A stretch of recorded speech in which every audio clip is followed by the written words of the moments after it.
नमस्ते दोस्तों, मेरा नाम शेषराज है और मैं एक शराबी हूँ।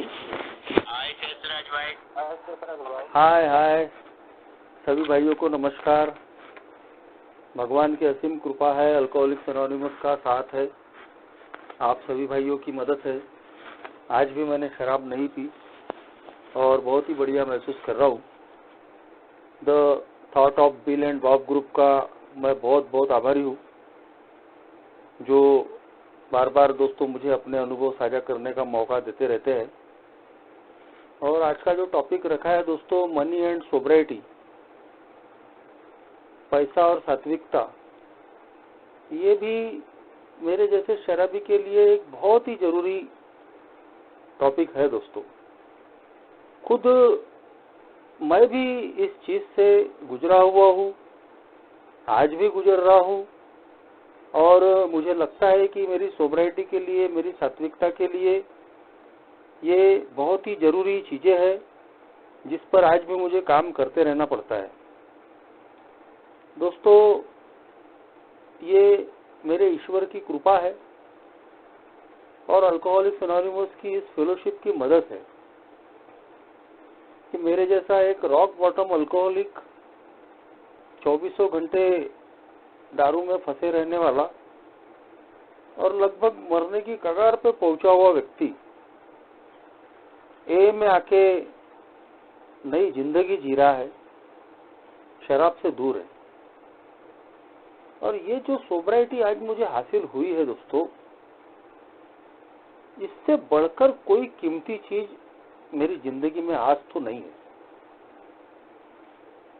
कभी हम ऐसी बात कहते हैं तो नया आदमी सोचता है कि ये क्या चीज है, कि भाई बाकी सारी चीजें दूसरे नंबर पे बोल रहे हैं और सोब्राइटी कम फर्स्ट प्रेफरेंस टू सोब्राइटी। तो मेरे पहले आए हुए लोगों ने ही बताया कि अगर आप सोबर रहोगे तो जिंदा रहोगे, और जिंदा रहोगे तो सारी दुनियादारी है। अगर तुम सोबर ही नहीं रहोगे, जिंदा ही नहीं रहोगे, तो कहाँ की दुनियादारी, कहाँ की रिश्तेदारी। ये बात बिल्कुल सही है दोस्तों। मेरे जैसा शराबी जब शराब पी रहा था, सब कुछ रह के भी मेरे पास में कुछ नहीं था। हर चीज मैं खो चुका था, अपना मान सम्मान, अपना शरीर, अपना मन, अपने करीब के लोग, सब कुछ। और दोस्तों, अल्कोहलिक्स एनोनिमस की इस मीटिंग में आने के बाद आज मैं देखता हूँ दोस्तों, तमाम परेशानियों, परिस्थितियों के बावजूद आज लोग मेरे साथ में हैं, मेरा ईश्वर मेरे साथ में है। तमाम विपरीत परिस्थितियों में भी मैं हंस सकता हूँ। तो ये सारी चीजें आज मेरे सोबर रहने की वजह से है। और इसीलिए जब हमारी प्राथमिकता, हमारा फर्स्ट प्रेफरेंस हमारी सोब्राइटी है, तो उस सोब्राइटी को कायम रखने के लिए दोस्तों मुझे हर उस चीज को समझना पड़ता है, हर उस चीज पे काम करना पड़ता है जो मेरी सोब्राइटी को खतरा उत्पन्न करती है। ए में जब हम चौथे कदम में अपनी छानबीन करते हैं तो वही मेरे स्वभाव का कच्चा चिट्ठा आ जाता है कि मेरी सोब्राइटी में परेशानियां पैदा करने वाली चीजें कौन कौन सी है। जब मैंने भी ए में आने के बाद, सोबर होने के बाद, कहीं तो भी ठोकर खाने के बाद, जब मैं इस प्रोग्राम पे काम करना मैंने शुरू किया, यानी अपनी छानबीन मैंने करनी शुरू की, तो वो सारी चीजें मेरे भी सामने में आई।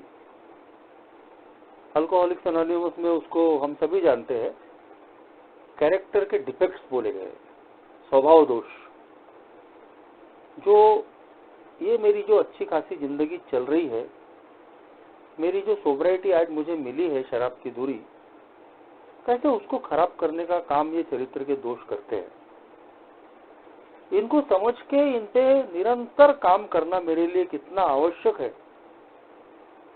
ये ए के लिटरेचर ने भी समझाया, मेरे पहले आए हुए लोगों ने भी समझाया और स्पॉन्सर ने भी समझाया कैसे मेरा घमंड मेरी सोब्राइटी को खतरा बन सकता है।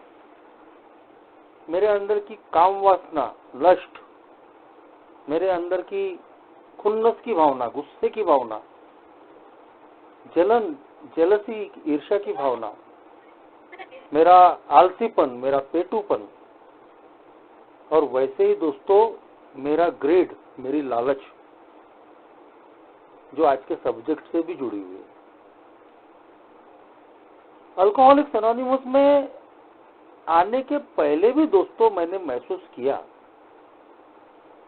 कि मेरे बार बार शराब की तरफ जाने के पीछे कई अनगिनत कारणों में से एक पैसा भी था, आर्थिकता भी थी,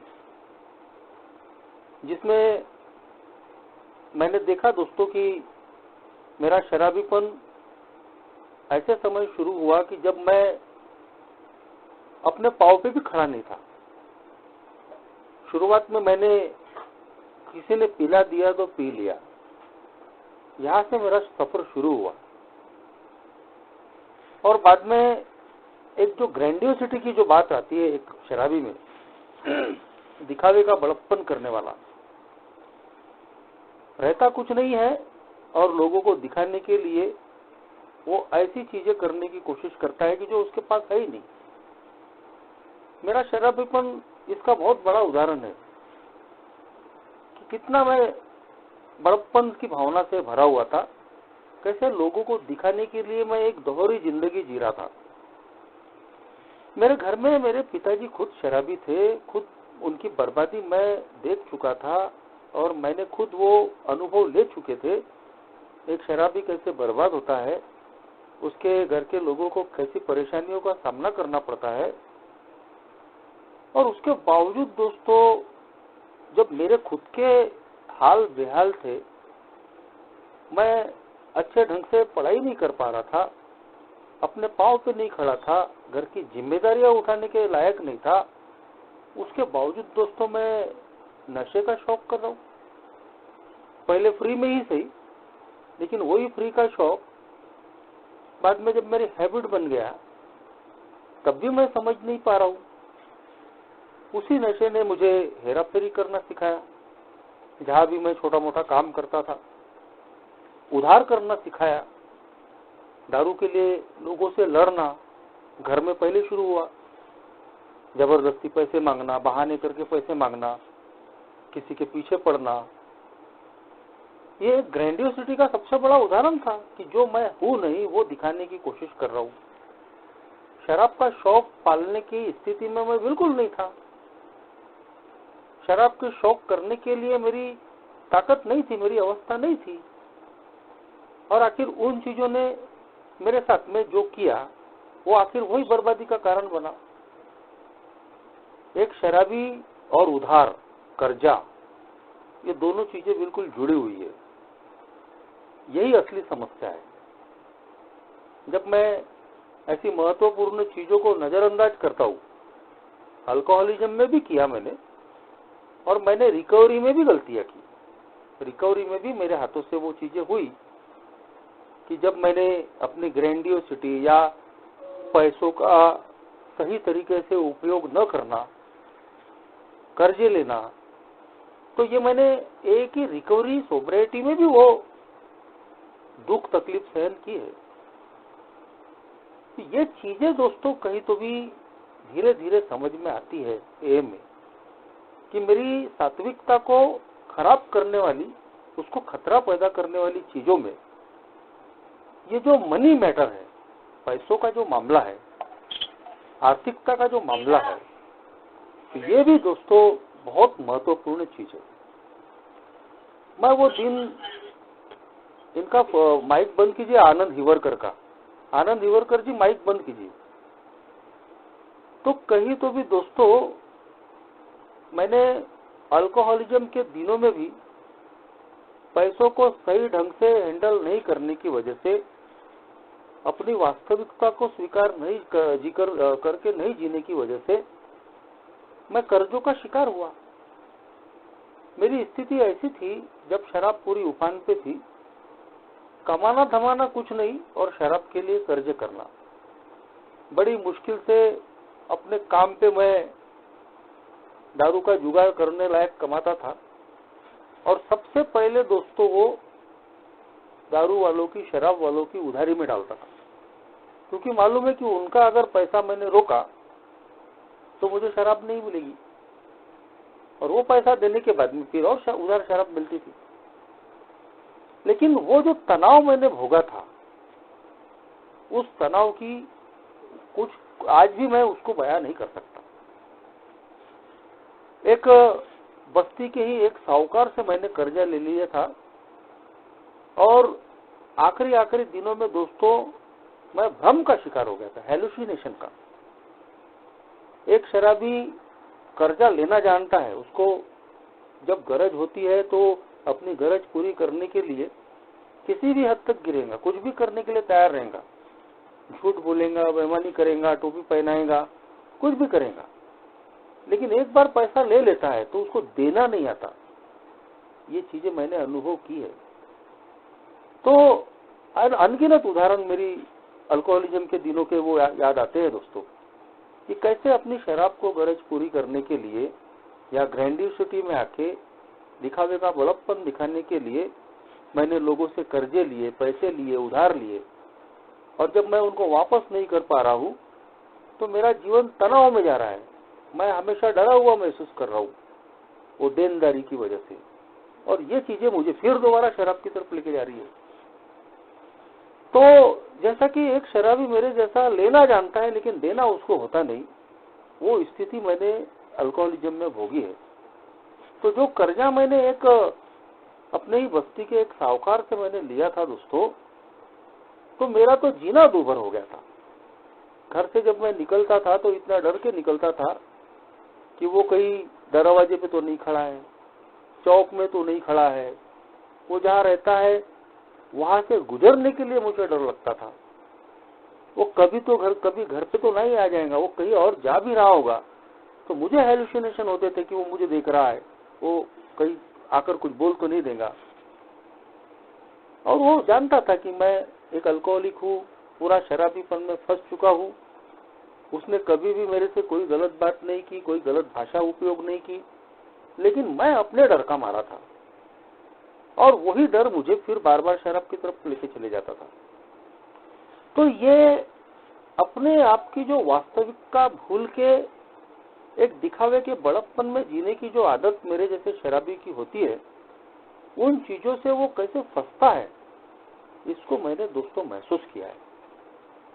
अल्कोहलिक्स एनोनिमस में आने के बाद ये सारी चीजें धीरे धीरे मुझे समझ में आई कि अपनी सात्विकता को अगर मुझे बचाए रखना है, अपनी जिंदगी को आनंदपूर्ण बनाना है, अगर मैं अपनी जिंदगी का मजा लेना चाहता हूँ, तो मुझे उन सारी चीजों पे कहीं तो भी विचार मंथन करना पड़ेगा, सोचना पड़ेगा कि वो कौन सी चीजें हैं जो मेरी सोब्राइटी को खराब करने वाली है।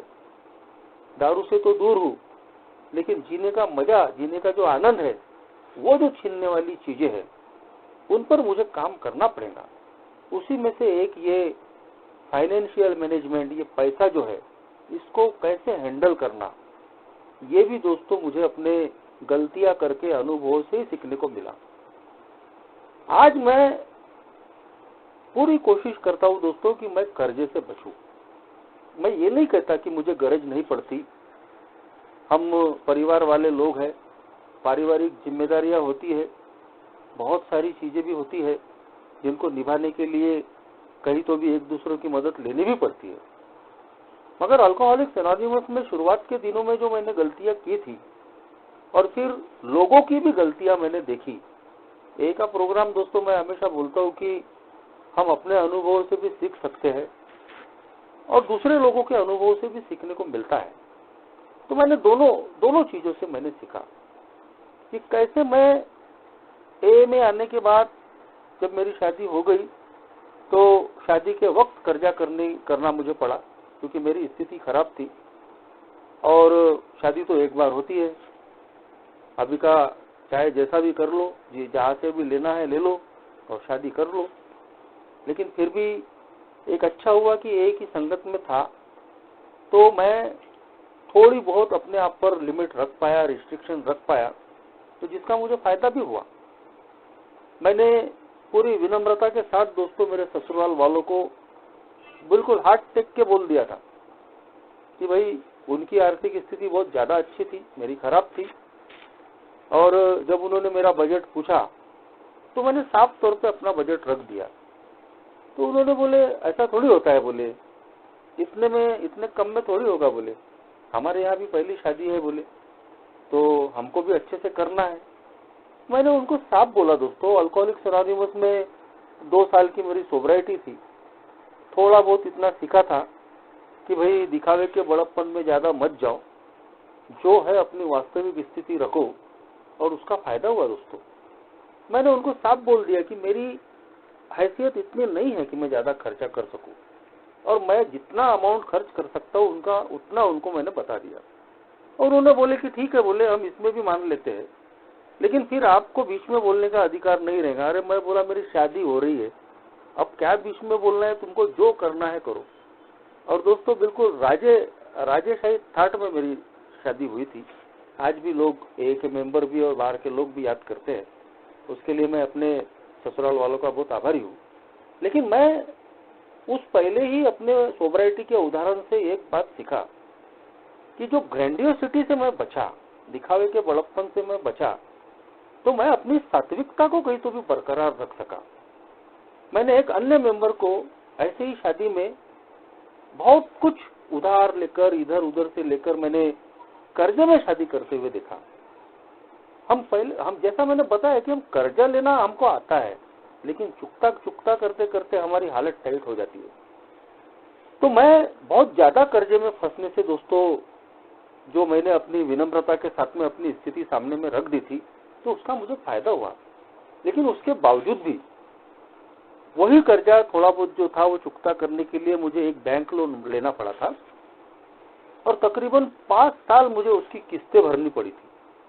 और वो 5 साल मैंने हर महीना कैसे इंस्टॉलमेंट जमा करने के लिए, मेरी इनिशियल सोब्राइटी थी और जिस व्यापार व्यवसाय में मैं जुड़ा हूँ उसका गुडविल मैंने पूरा खराब करके रखा था। तो वो फिर से पहले जैसा होने के लिए मुझे एक लंबा समय लगा। लोगों का जो भरोसा मैं खो चुका था, वो लोगों का भरोसा पाने के लिए काफी समय मुझे लगा। तो ए में आने के बाद में भी दोस्तों कई सालों तक मेरी आर्थिक प्रॉब्लम बढ़ी रही। आर्थिक तरक्की में मुझे बहुत मुश्किल से मिली, और उसके लिए मुझे काफी संयम रखना पड़ा। मगर फिर वही ए के प्रोग्राम पे आज उसका मैं आभारी हूँ कि जो कुछ अच्छी चीजें मैंने ए के लिटरेचर में पढ़ी थी, ओल्ड टाइमरों के मुंह से सुनी थी कि भाई आप अपनी आध्यात्मिक प्रगति के पीछे भागोगे तो भौतिक प्रगति पीछे पीछे आएगी। लेकिन अगर आपने भौतिक प्रगति को अगर सामने में रखा तो आप मुश्किल में पड़ सकते हो। तो शुरू से ही दोस्तों, और कभी कभी मुझे लगता है कि हमारे जो चरित्र के दोष होते हैं, किसी में कम होते हैं, किसी में ज्यादा होते हैं, और हर एक में एक जैसा नहीं होता, उनकी तीव्रता कुछ कम ज्यादा होती है। तो मैंने देखा कि मेरे अंदर में थोड़ी लालच या पैसों के पीछे भागने की जो प्रवृत्ति है वो पहले से ही थोड़ी कम थी, और जिसका मुझे फायदा हुआ। अल्कोहलिक्स एनोनिमस में आने के बाद में भी मैं इजी मनी के चक्कर में नहीं फंसा, जबकि बहुत सारे लोगों को मैंने इजी मनी के चक्कर में फंस के फिर शराब की तरफ में जाते हुए देखा। कुछ लोग शराब में नहीं फंसे, लेकिन यही इजी मनी के चक्कर में या फिर ज्यादा पैसा कमाने के लिए अनशन काम करने की वजह से वो कर्जेदारी में फंसे, कई और तकलीफों में फंसते हुए मैंने देखा। कुछ लोग वही सट्टा, लैटरी, जुआ, 2 नंबर के कामों की वजह से फिर दारू की तरफ में जाते हुए मुझे दिखे। लगातार ए के टच में रहने की वजह से कहीं तो भी दोस्तों मैं इन गलतियां करने से भी बचा। एक जो बात यहाँ बोली गई थी, समझाई गई थी कि धीरे चलो, गो स्लो, धीरे धीरे आपकी प्रगति होने वाली है। अपनी सात्विकता को सबसे पहले रखो। अगर आपने सात्विकता के आगे और किसी अन्य चीज को रखा प्रेफरेंस दिया तो आप तकलीफ में आने वाले हो। तो दोस्तों ये मैंने और लोगों के अनुभव से भी मैंने देखा कि कैसे वो अपनी सोबराइटी को, ए के प्रोग्राम को अगर पीछे रखते हैं और दूसरी चीजों में वो ज्यादा महत्व देने लग जाते हैं, तो मैंने उन लोगों के हाल बड़े बेहाल होते हुए देखा। जैसा मैंने बताया, कुछ लोग शराब की तरफ चले गए, कुछ लोग शराब नहीं पिए, लेकिन वो ऐसी परेशानियों में, ऐसी समस्याओं में घिरे कि वो हमेशा जो चेहरा लटके रहना, परेशान रहना, चेहरे पे 12 बजे होना, ये मैंने अनुभव किए। खुद मैंने बताया कि मेरी जिंदगी में भी वो चीजें मैंने अनुभव की। जब हमारे ऊपर में कर्जा होता है तो हम मानसिक रूप से कभी भी शांत नहीं रह सकते, भावनात्मक रूप से कभी भी स्थिरता हमको नहीं मिलती, क्योंकि कर्जों का जो तनाव है वो हमारी सोबराइटी में खलल डालने का काम करता है। या तो हम डरे हुए रहते हैं या हमेशा तनाव महसूस करते हैं। तो ये मैंने देखा। दूसरा सबक मैंने ये में यही सीखा, किसी ओल्ड टाइमर ने बोला था कि ठीक है, अगर कर्जा करना भी पड़े तो एक साथ बहुत ज्यादा कर्जे मत करो। जैसा कि ग्रैंडियोसिटी की बात शुरुआत में मैंने की, दिखावे के बड़प्पन की। ज्यादातर हम लोग कर्जे में फंसते इसी वजह से कि भाई लोगों को दिखाने के लिए कर रहे हैं। अरे इतने साल का अभी सोबर हो गया हूं, आगे वाले ने तो कार ले लिया, आगे वाले ने तो घर बना लिया, साला मैं कब तक पीछे रहूंगा। तो लो इंस्टॉलमेंट पे, कमाई कम और मेरी इंस्टॉलमेंट ही EMI बहुत ज्यादा जा रही है। टीवी भी ले लिया, कार भी ले ली, स्कूटर भी ले लिया, घर भी बना लिया, ये भी कर लिया और वो भी कर लिया, और जब चुकता नहीं हो रहा तो वही एक एक करके चीजें नीलाम भी हो रही है। बहुत ज्यादा, जरूरत से ज्यादा, मेरी कमाई से ज्यादा अगर कर्जा हो गया तो आखिरकार दोस्तों परेशानी में मैं ही गिर रहा हूं। तो ये चीजें दोस्तों मैंने और लोगों की जिंदगियों में भी देखी कि कैसे ग्रैंडियोसिटी में आके एक ही आदमी 2-2, 4-4, 5-5 लोगों से कर्ज ले रहा है। यहाँ का कर्जा चुकाने के लिए दूसरे से कर्जा ले रहा है, दूसरे का कर्जा चुकता करने के लिए तीसरे से कर्जे ले रहा है, और ये जो कर्जों की श्रृंखला जो है वो कहीं खत्म होने का नाम ही नहीं ले रही। मेरे व्यापार व्यवसाय की हालत क्या है, मेरी आर्थिक स्थिति क्या है, क्या मैं उसको रीपे करने की स्थिति में हूँ कि नहीं हूँ, ये बगैर सोचे समझे सिर्फ कर्जा ले लो, आज का दिन निकाल लो और बाद में फिर रोते रहो, परेशान रहो। ये चीजें मैंने में लोगों के साथ में देखी, और दोस्तों इनसे भी मुझे बहुत कुछ सीखने को मिला कि मेरी ये सात्विकता को खराब करने वाली चीजें है। मैं इस सोबराइटी को आनंद नहीं ले पाऊंगा, मैं हमेशा तनाव में रहूंगा। और यदि घर का मुखिया अगर तनाव में है, जिसके ऊपर घर की जिम्मेदारी है, वही अगर परेशान है, तो दोस्तों उसके घर के लोगों को भी परेशान होना बिल्कुल स्वाभाविक है। क्योंकि मेरा जो परिवार है वो मेरी तरफ देखकर खुश होता है। अगर दुखी रहूंगा, मैं अगर तनाव में रहूंगा, तो फिर मेरा परिवार किसके मुंह देखेगा। और दोस्तों ये सारी चीजें दोस्तों में आने के बाद में सीखने को मिलती है कि जितना हो सके हम अगर अपनी जिंदगी में फालतू खर्चों को अगर हम अवॉइड करें, बहुत ज्यादा अपनी जो डिमांड्स है, अननेसेसरी डिमांड्स, अननेसेसरी एक्सपेक्टेशन, इनमें अगर हम कटौती करें, अपनी छानबीन करें कि आज मेरी स्थिति क्या है, और उसके हिसाब से अगर हम खर्चे करें, उसके हिसाब से हम अपनी जिंदगी का मैनेजमेंट करें, तो दोस्तों हम कहीं तो भी तकलीफ में फंसने से बच सकते हैं। अल्कोहलिक्स एनोनिमस में ये मुझे सीखने को मिला कि जब आपके ऊपर में कोई एक कर्जा है तो दूसरा कर्जा मत लो। एक कर्जा चुकाने के लिए दूसरा, दूसरे से तीसरा, तीसरे से चौथा, इससे हमारी मुक्ति मिलने वाली नहीं है। और ना ही अगर कर्जे है तो हमको उन कर्जे वालों से हमको भागने की आवश्यकता है। हम आज एक आध्यात्मिक प्रोग्राम पे है, और अगर हम ईमानदार हैं तो हमको उनसे सीधे फेस करना चाहिए, जिनके भी हमारे कर्जे हैं, कि भाई हम आपका कर्जा चुकता करने के लिए तैयार है, भागने की कोई आवश्यकता नहीं है, समय लगेगा, चलेगा। और मैंने महसूस किया दोस्तों कि जिन कर्जों के डर से मैं बार बार शराब की तरफ जा रहा था, मेरी मानसिक शांति खराब हो रही थी, एक ही प्रोग्राम की बदौलत जब मैंने अपने उन सब देवाल लोगों को जब मैंने फेस किया तो बहुत सारे लोगों ने मुझे ऐसे ही माफ कर दिया, उन्होंने मुझे सहूलियत दी और धीरे धीरे मैं अपने कर्जों को चुकता कर पाया। लेकिन पुराने कर्जे अगर खत्म हो गए तो आज सोबराइटी में मैं कैसी जिंदगी जी रहा हूँ, ये ज्यादा महत्वपूर्ण है। तो जैसा मैंने बताया कि शुरुआती दिनों में जैसे मैंने कुछ प्रिकॉशन भी लिए कि जितनी मेरी चादर है, जितनी मेरे पाव है उतनी ही जितनी मेरी चादर है उतने ही मैं पाव फैलाऊं। इसके साथ साथ कुछ कर्जे जो मेरे हाथों से हुए थे और कैसे मैं उन तनावों से मैं गुजरा, उनसे भी मैंने सीखने की कोशिश की। जब मेरा एक कर्जा शुरू था तो मैंने दूसरा कर्जा बिल्कुल नहीं लिया और वो कर्जा 5 साल के बाद में एक बैंक लोन था, वो पूरा रिपे होने के बाद में उसी बैंक से मुझे और ज्यादा अमाउंट मिल रहा था। लेकिन दोस्तों इस एक के प्रोग्राम की बदौलत मैंने उस दोबारा कर्जे में फंसना नहीं चाहा। एक फिर वो लालच की भावना हमारे अंदर आती है। अभाव की जिंदगी जीने वाला आदमी कुछ न कुछ तो बाकी रहता ही है। चलो अब लोन तो मिल ही रहा है, पहले तो 5 रुपए कोई देता नहीं था, ए में आने के बाद में क्रेडिट बढ़ गई है तो बहुत जहाँ खड़े हो जाएंगे ना वहाँ पैसा मिलता है अपने को, तो मांग लो, फिर इससे भी मांगो उससे भी मांग लो। तो जो स्थिति अल्कोहलिज्म में थी हमेशा मांगने वाली, वो सोबराइटी में भी आ सकती है। पैसा मिल रहा है क्रेडिट पे तो मांग रहे और कर्जे हो रहे हैं, तो सोबराइटी में भी हम कर्जेदार बन सकते हैं। लेकिन हम ये भूल जाते हैं, लेते वक्त अच्छा लगता है लेकिन जब हम दे नहीं पाते तो वही जो कर्जा है दोस्तों वो हमारी जिंदगी का सुख चैन छीनने का काम करता है। तो मैंने कहीं तो भी दोस्तों दूसरों के अनुभव से, अपने अनुभव से ये बात सीखा। मुझे एक बैंक लोन चुकता करने के बाद दूसरा मिल रहा था और डबल मिल रहा था।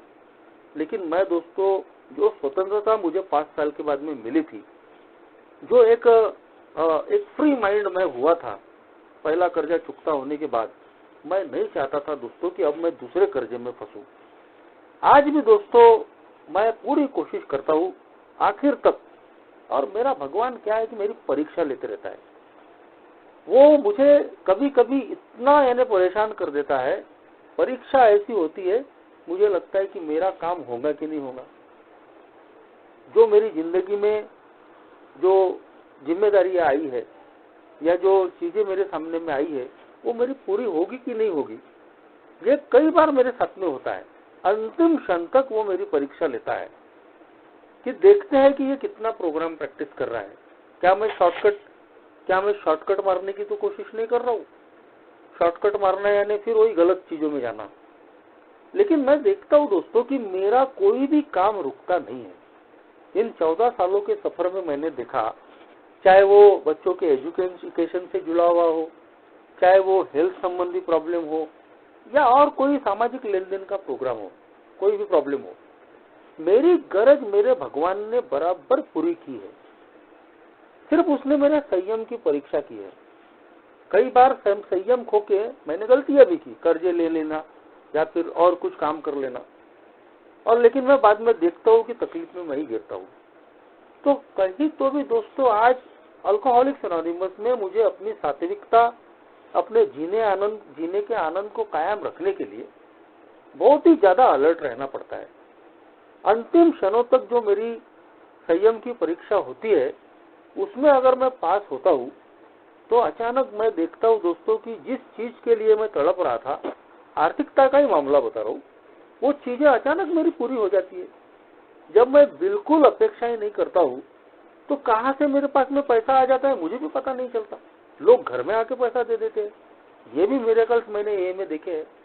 खास तौर पे ये जो 2 साल का जो कोरोना का लॉकडाउन था, इन 2 सालों में व्यापार धंधा पूरी तरीके से ठप।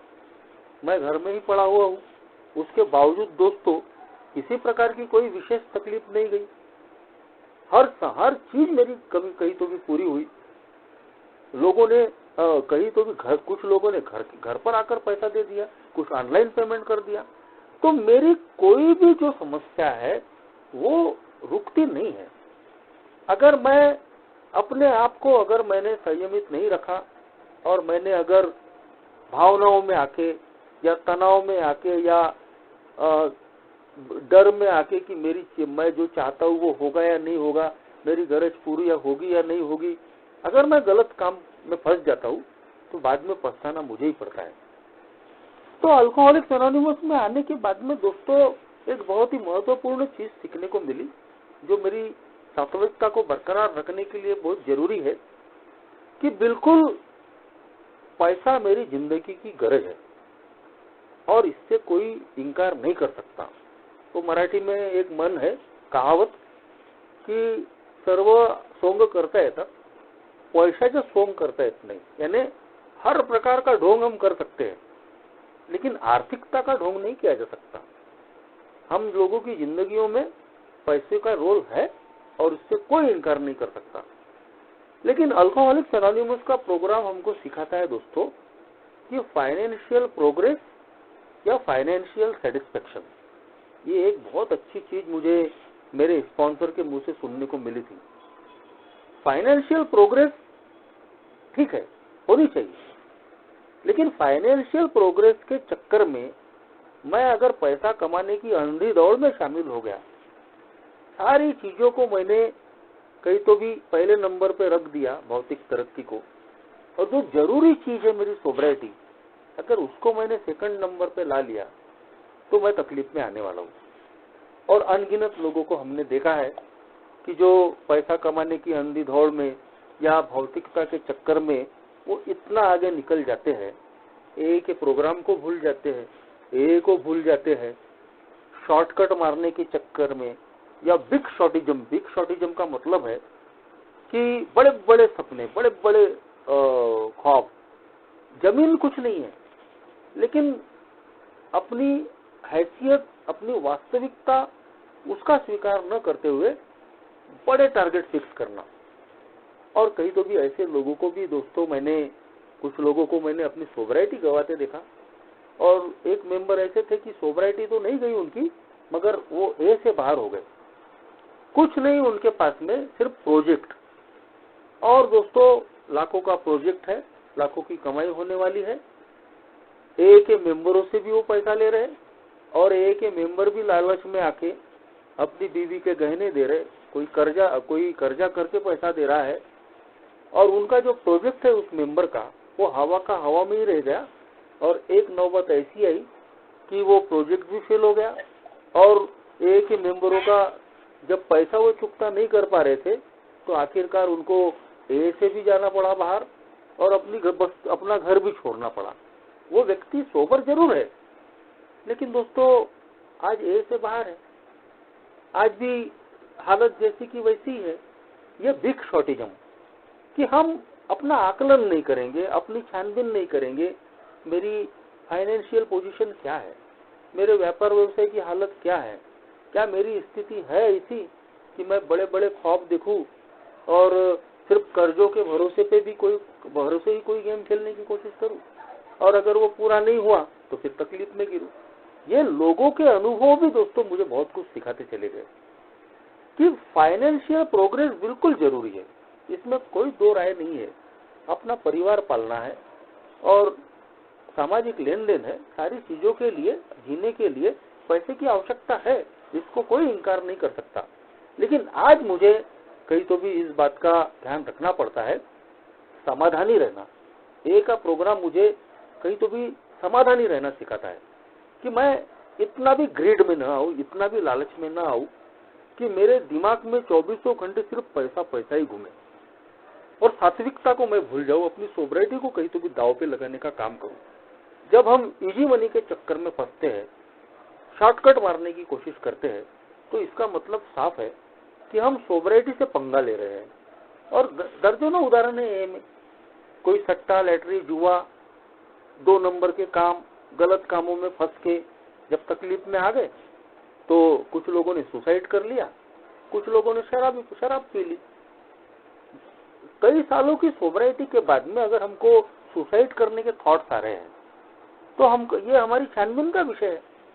और कहीं तो भी हमने फाइनेंशियल प्रोग्रेस या फिर ग्रैंडियोसिटी में आके लोगों को दिखावे का बड़प्पन करने के लिए हमने जो कर्जे ले लिए जिनको हम चुकता नहीं कर पा रहे, तो ये अगर करने की बजाय अगर हम फाइनेंशियल सेटिस्फेक्शन की बात करते, आर्थिक रूप से कहीं तो भी सेटिस्फाइड रहना, समाधानी रहना कि हाँ जैसी मेरी परिस्थिति है वैसी मैं खुश हूं उसमें, मैं बहुत ज्यादा पैसों के पीछे भागना नहीं चाहता। आज कहीं तो भी मेरे लिए सोबराइटी ज्यादा कीमती चीज है। यदि मैं इस चीज पे अगर फोकस करता हूँ तो मैं न सिर्फ अपनी सात्विकता को बचा के रख सकता हूँ, बल्कि भगवान के आशीर्वाद से, भगवान की दया से धीरे धीरे जो मैं चाहता हूँ वो चीजें भी मुझे मिल सकती है। और दोस्तों, आज मैं अपने आप को उसका एक बहुत बड़ा उदाहरण मानता हूँ। मैंने शुरू से ही मैं पैसों के पीछे नहीं भागा, बहुत ज्यादा मैंने लालच नहीं किया। इसका मतलब ये नहीं है कि मैंने कोई गलतियां नहीं की, बिल्कुल लालच मेरे भी मन में आई, मैंने भी छोटी मोटी गलतियां की, लेकिन बहुत बड़ी बड़ी गलतियां करने से मैं बचा। बहुत ज्यादा मैं पैसा कमाने की अंधी दौड़ में शामिल नहीं हुआ, तमाम तकलीफों को भोगने के बाद भी। तो उसका फायदा मुझे ये हुआ कि धीरे धीरे मेरा गुडविल अच्छा हुआ। आज मेरी व्यापार धंधे की पोजीशन ठीक है, मैं बहुत ज्यादा नहीं कमाता हूँ, बहुत ज्यादा भौतिक तरक्की मैंने नहीं की, लेकिन दोस्तों पैसा कमाने के लिए आज भी मुझे सब ऐसा कुछ भी करने की गरज नहीं पड़ती। जो मैंने एक अपने व्यापार व्यवसाय में अच्छा काम करके, ईमानदारी से काम करके जो अपनी रेपुटेशन बनाई है, तो बैठी जगह मुझे काम आते हैं। मेरे पुराने कस्टमर आज भी जैसे कि वैसे उनका काम होने के बाद में भी वापस मेरी तरफ में आते हैं। तो जब हम फाइनेंशियल सेटिस्फेक्शन को महत्व देते हैं, आर्थिक समाधान को, तो हम लोगों का गला काटना हमारा मकसद नहीं होता। 4 पैसे ज्यादा कमाने के लिए चाहे लोगों का गलत हो जाए, पैसा ले लो, काम मत करो, उन लोगों को फिर घुमाते रहो, उनको टर्कामाइसिन देते रहो, प्रोक्रेस्टिनेशन मैटर्स करते रहो, झूठ बोलो, ये चीज करने की आवश्यकता नहीं पड़ती। अगर हम अपने काम धंधे में अगर ईमानदारी बरतते हैं तो हमारे धंधे को भी बरकत मिलती है। वो जो बहुत हमेशा का उदाहरण है कि भाई लालच में आके अगर हमने मुर्गी ही काट डाले तो सोने के अंडे मिलेंगे कहाँ से।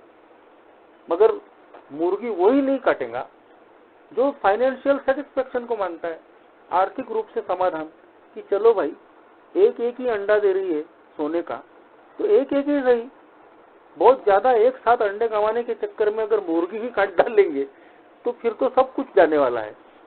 ये सारी चीजें दोस्तों अल्कोहलिक्स एनोनिमस का प्रोग्राम सिखाता है, बशर्ते कि हम 12 कदमों के माध्यम से इस प्रोग्राम को फॉलो करने की कोशिश करें।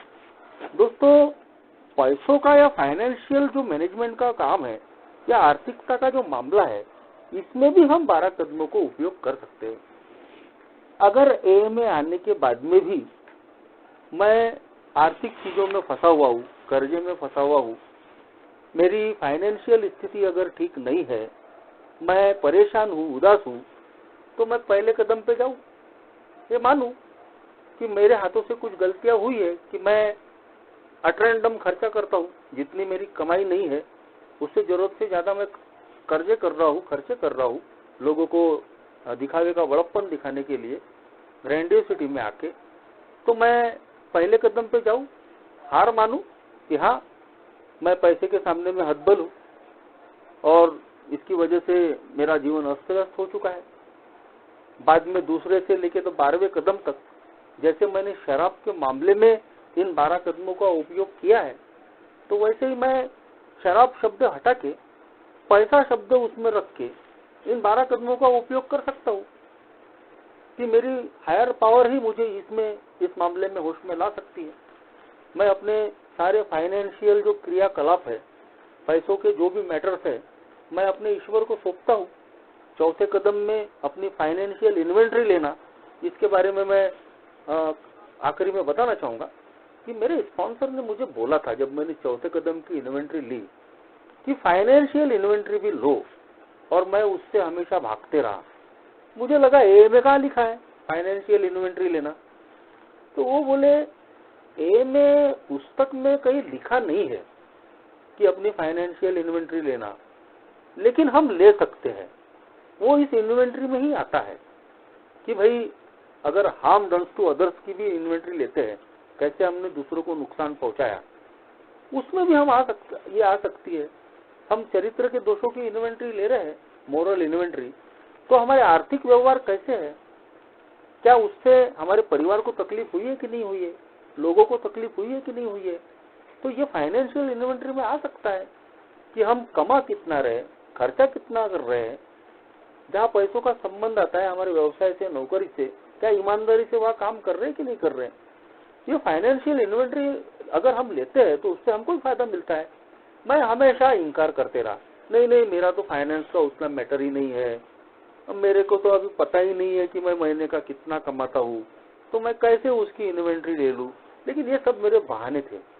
आज मैं मानता हूँ दोस्तों कि चाहे ए में स्पेसिफिकली ऐसा नहीं लिखा है कि हमने फाइनेंशियल इन्वेंट्री लेनी चाहिए, लेकिन अगर हम ये लेते हैं कि मेरी आर्थिक स्थिति कैसी है, क्या मैं अब भी कर्जे में फंसा हुआ हूँ, क्या अब भी मैं अनाज शनाब खर्चे करता हूँ, क्या मेरी जितनी कमाई नहीं है उससे जरूरत से ज्यादा मैं खर्चे कर रहा हूँ, मेरे पैसों के जो व्यवहार है, तालमेल है, वो क्या ठीक है या नहीं है।